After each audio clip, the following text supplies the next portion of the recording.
That's how you peel this orange. You don't have need a knife or anything. Just put your nails in it like this. Put your nails in it. You start peeling it.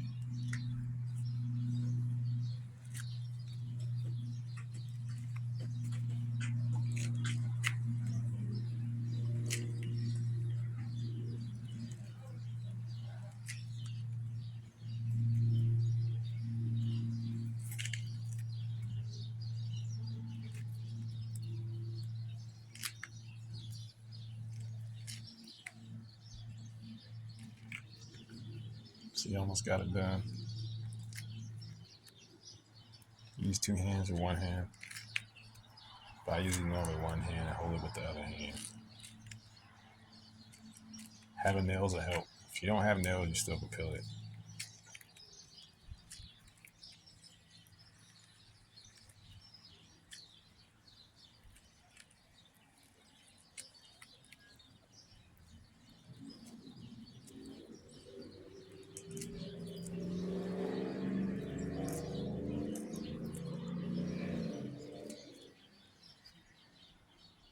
But